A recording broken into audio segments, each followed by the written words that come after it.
Graças a Deus. Mais uma caminhada cumprida. 91 quilômetros, 91 salmos. Exatamente. 91 quilômetros correspondendo a 91 salmos. Essa é a nossa fé. Essa é a nossa convicção. Que o extraordinário de Deus vai se cumprir na nossa vida.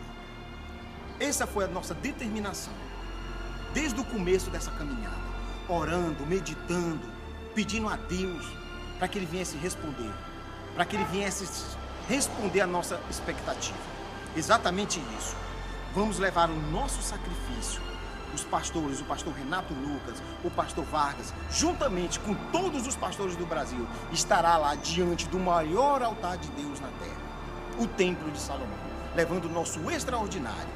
E nós cremos que Deus irá nos responder, que Deus irá dar o seu extraordinário em nosso favor.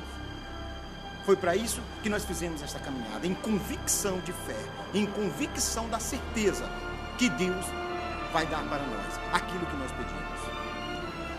Espero que você tenha essa mesma convicção, tenha essa mesma fé.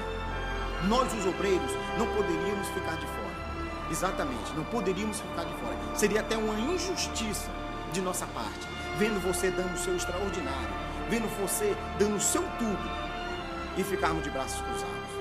Tínhamos que fazer algo, tínhamos que tomar uma atitude em relação para lhe abençoar. E esse é o nosso propósito.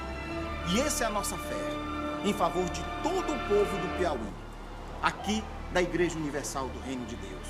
Estamos nessa luta, estamos nessa fé, que o extraordinário de Deus vai ser feito em nossa vida. O nosso ponto mais crítico da caminhada foi quando nós fizemos 16 quilômetros em um só dia. Foram 2 horas e meia, mais ou menos 2 horas e meia de caminhada sem parar. Mas graças a Deus, deu tudo certo. Deus é conosco. Deus é com você, meu amigo.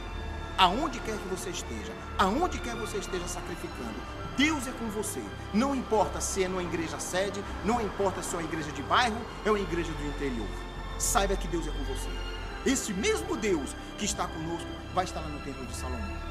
Vai descer e vai ouvir o nosso clamor. Porque essa é a convicção dos bispos e pastores da Igreja Universal. Essa é a universal. Esse é o seu povo.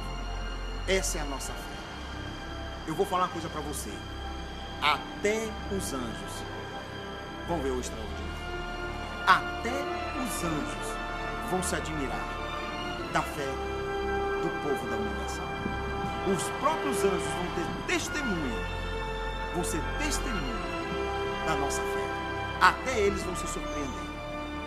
Porque o que nós vamos fazer vai ser realmente um extraordinário. Que Deus abençoe a todos. E até a próxima. Em o nome do Senhor Jesus.